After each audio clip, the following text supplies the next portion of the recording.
প্রিয় বন্ধুরা, আসসালামু আলাইকুম। আশা করি সবাই ভালো আছেন। আজ আমি আপনাদেরকে নিয়ে যাচ্ছি কালাই পাঁশশিরা বাজার থেকে রাজা বিরাট।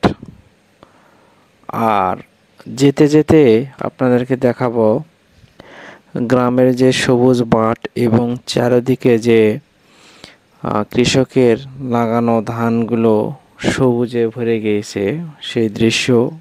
আর গ্রামের দ্বিতীয় তলা মাটির বাড়ি। শহরে যারা থাকেন তারা এই দৃশ্য কখনোই দেখতে পাবেন না। যারা গ্রামে আছেন তারা এই মাটির বাড়ির সঙ্গে পরিচিত। তবে গ্রামের যে মাঠের দৃশ্যগুলো রয়েছে সেগুলো আসলেই অনেক মনোমুগ্ধকর। তো আমরা যারা শহরে বাস করি তারা গ্রামের যেই সবুজে ঘেরা মাঠ, গাছ, এগুলো আসলে কম চোখে পড়ে। দেখুন, যতদূর চোখ যাচ্ছে শুধু সবুজ আর সবুজ।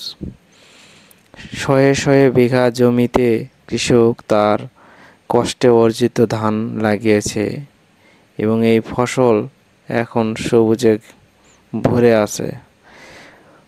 এই অপরূপ দৃশ্য গ্রামে না আসলে আপনি কখনোই উপলব্ধি করতে পারবেন না। আমাদের বাংলাদেশ কৃষি প্রধান দেশ। এই দেশে বেশিরভাগ মানুষ যারা কৃষিকাজ করেন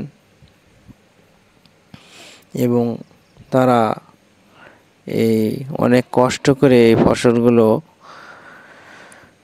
লাগিয়ে থাকেন। তো যার কারণেই এই ফসল থেকে চাল, ধান থেকে চাল আমরা পেয়ে থাকি। তো এই কৃষকের কষ্ট আসলে চোখে না দেখলে বোঝা যায় না।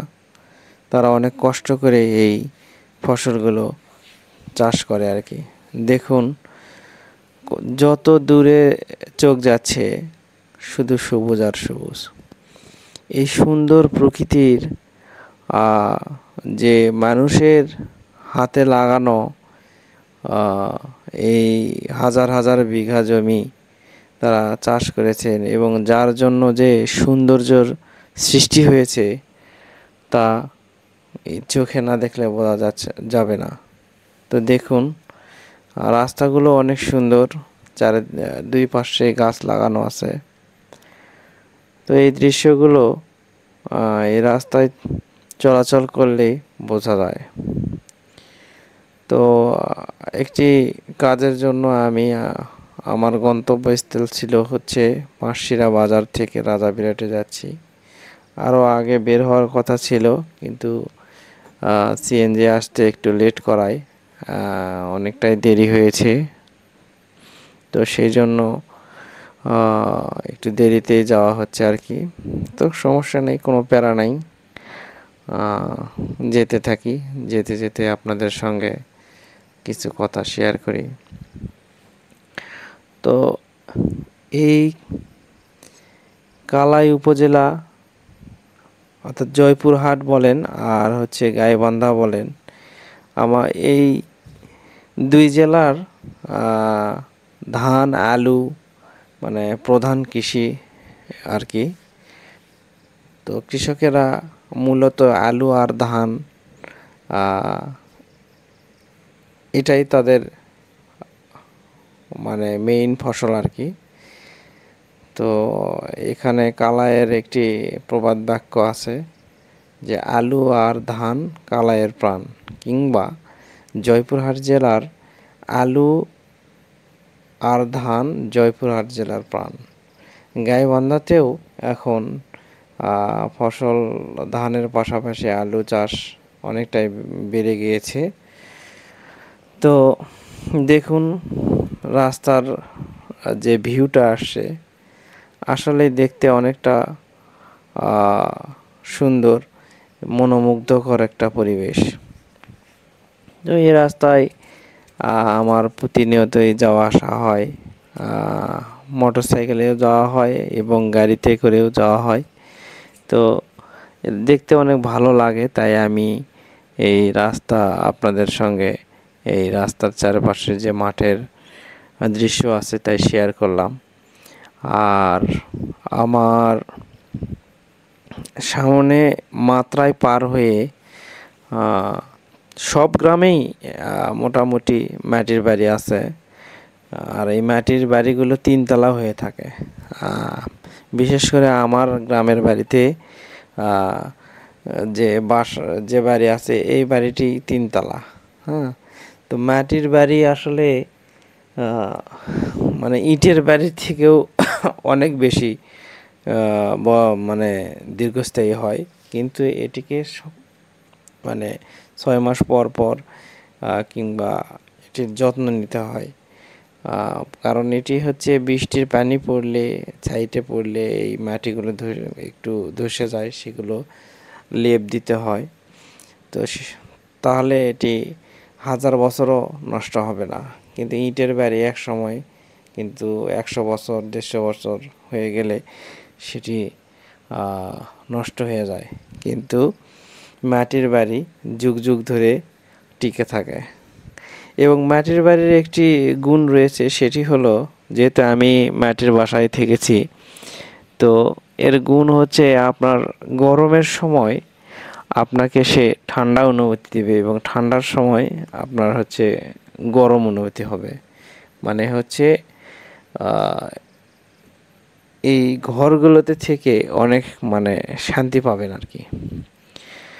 তো আমরা এখন মাঝপথে রয়েছি। তো কিছু দূর গেলে আমরা সেই কাঙ্ক্ষিত মাটির বাড়ি দেখতে পাবো। আমি যে মাটির বাড়ি রাস্তার পাশ দিয়ে যাব আর কি, তো রাস্তার পাশেই বাড়িগুলো আছে। সেই মাটির বাড়ি দুই তলা মাটির বাড়ি। হ্যাঁ, তো কোনোদিন সুযোগ হলে আমি আবার একটি 3 তলা মাটির বাড়ি এবং মাটির বাসার যে তালাগুলো হয়, সিঁড়ি হয় মাটি দিয়ে এবং বাঁশ দিয়ে তালা নিচে মানে বাঁশ বিছিয়ে তার উপর মাটি দেওয়া হয়। এটি ইটের দেওয়া তলার মতোই আসলে লাগে। তবে বর্তমান যুগে মাটির বাড়ি খুব কম চোখে পড়ে এবং মাটির বাড়ি কেউ সেভাবে করে না। এখন মূলত সবাই ইটের বাড়ি মানে পাকা দালান কোঠায় করতেছে আর কি। তো আমরা মোটামুটি অনেক দূরে চলে এসেছি। আর কিছু দূর গেলেই আমরা যেই গ্রামে মাটির বাড়িগুলো দেখতে পাবো রাস্তার পাশে আছে, সেটি হচ্ছে ছত্তরগ্রাম বলে। এটি জয়পুরহাট জেলার মাত্রাই ইউনিয়ন এর অন্তর্গত। সেটি হচ্ছে ছত্তরগ্রাম। তো সেই জায়গার রাস্তার পাশেই কিছু মাটির বাড়ি দেখতে পাওয়া যায়। আমরা আর কিছু দূর গেলেই সেটি দেখতে পাবো আর কি। আর দেখুন, এই যে গ্রামের রাস্তার মাঝে মাঝেই পুকুর দেখা যায়। এই পুকুরগুলোতে এখন মাছ চাষ হয়। আর আগে অনেকটা পুকুর ছিল আরও অনেক বছর আগে, যেগুলোতে মাছ চাষ করা হতো না। সেগুলো বিভিন্ন মানে শাপলা, তারপরে বিভিন্ন ধরনের ঘাস দিয়ে ভরা থাকতো। কিন্তু এখন মানে আধুনিক যুগ, সবাই সব কিছুই আর কি সংস্কার করে এখন এই মাছ চাষ করা হয়। তো আমরা গ্রামের অলরেডি কাছাকাছি চলে এসেছি। এই রাস্তাগুলো দেখুন, রাস্তাগুলো মানে অনেকটাই সুন্দর, কিছু কিছু গাছ আছে। আর মোটামুটি গাছ আর চারিদিকে সবুজ মাঠ, মানে সব মিলিয়ে আসলে অত্যন্ত সুন্দর একটি পরিবেশ। তো আজকের আবহাওয়াটা একটু নরম আর কি, মানে রোদ নেই। যার কারণে যাই হোক মোটামুটি একটা ঠান্ডা ঠান্ডা ভাব। আমরা অলরেডি এই গ্রামের চট্টগ্রামের আগেই আছি এখন। তো এই আর অল্প কিছুক্ষণের মধ্যে আমরা এই মাটির বাড়ি দেখতে পাবো। তো আমরা এই কাঙ্ক্ষিত মাটির বাড়ির কাছে চলে এসেছি। দেখুন সামনেই দুইতলা মাটির বাড়ি দেখা যাবে। আমি একটু স্লো মোশনে দেখানোর চেষ্টা করলাম। এই যে দেখুন, এটি একটি মাটির বাড়ি, এটাও দুইতলা, আর এই বাড়িটিও দ্বিতীয় তলা। মানে দেখুন উপরের তলা, কিন্তু এই বাড়িটি আসলে ওই লেপ পোস্ট ওইভাবে করে দেয় নাই। যেটা বললাম যে হচ্ছে মাটির বাড়িতে মাঝে মাঝে লেপ দিতে হয়, তাহলে বাড়িটা হচ্ছে ভালো থাকে, দেখতে সুন্দর লাগে। তো বন্ধুরা দেখলেন হচ্ছে মাটির দ্বিতীয় তলা বাড়ি। গ্রামে যারা বাস করেন কিংবা আগে যাদের গ্রামের বাড়ি মানে মানে গ্রামের বাড়ি বলা হয় আর কি, সবার গ্রামের বাড়ি মানে গ্রামেই তো গ্রামের বাড়ি হয় আর কি। তো সেই বাড়িগুলো অধিকাংশ মাটির হয়ে থাকে। তো প্রিয় বন্ধুরা, আজকে এ পর্যন্তই। আমার ভিডিও যদি একটু ভালো লেগে থাকে তো আমার এই চ্যানেলটিকে একটু সাবস্ক্রাইব করে দিবেন। আর আজ এই পর্যন্তই, আগামীতে দেখা হবে অন্য কোনো ভিডিও নিয়ে। সে পর্যন্ত ভালো থাকবেন। সকলকে আসসালামু আলাইকুম। সবার সুস্বাস্থ্য কামনা করে শেষ করছি।